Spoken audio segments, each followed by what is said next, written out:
咁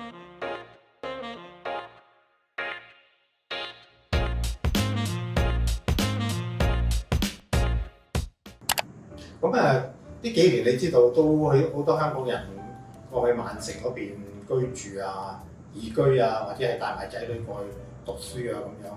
你作為曼城嘅發展商，喺香港個市場睇到個需求大唔大咧？真係。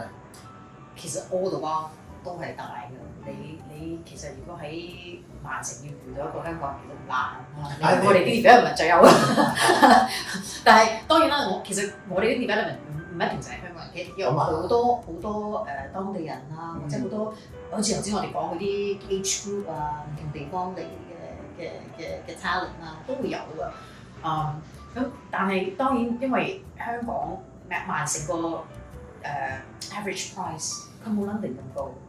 你講緊一房可能30幾萬磅，兩房40幾萬磅，你換翻去港紙其實唔係好多錢嘅，300幾萬、400幾萬咁香港買乜嘢你乜嘢？So it's very affordable, right?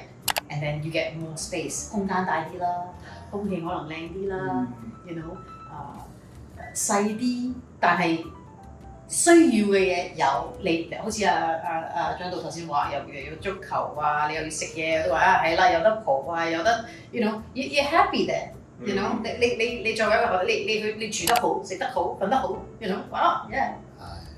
咁其實如果即係講你 Sellboy 呢個發展商咧，其實你覺得你哋嘅特點喺邊度咧？相比於你知曼城都好多發展商啊嘛，咁你哋嘅發展嘅概念係特點喺邊度？其實咧我頭先有同張導傾緊呢樣嘢嘅，咁其實點解我哋咁 special 咧？我哋喺曼城咧係唯一一個係我叫end to end 啦，即係點咧？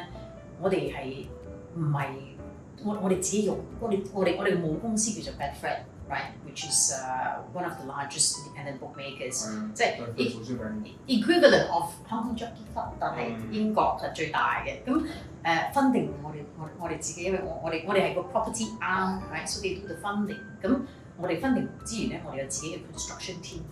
尤其是最近啲戰事啊，嗰啲建築成本你點樣 control 得到啊？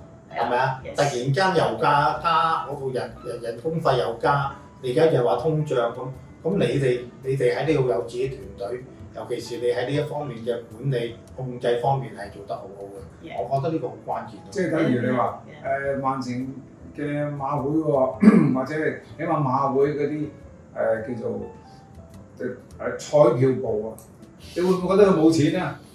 佢哋嗰啲咧，我知道啊，買波嗰啲人咧，係 international， 佢唔使多啊，一個人100蚊。你有5000萬人喺嗰度不得了，所以我諗最主要你哋俾人個感覺就係嗰個資產咧係比較充裕嘅。I mean 擔心。even then 我哋嘅譬如話我哋你買英國佬你會俾 deposit 㗎嘛，跟住佢係 N 然後先 complete， 唔係 N 年即係可能2-3年後 complete 嘛。咁冇一個 UK 發展商咧係做到我哋做到呢樣嘢嘅，我哋係 guarantee 你個 deposit 㗎，即係你俾我 if I collect like maybe 2成半。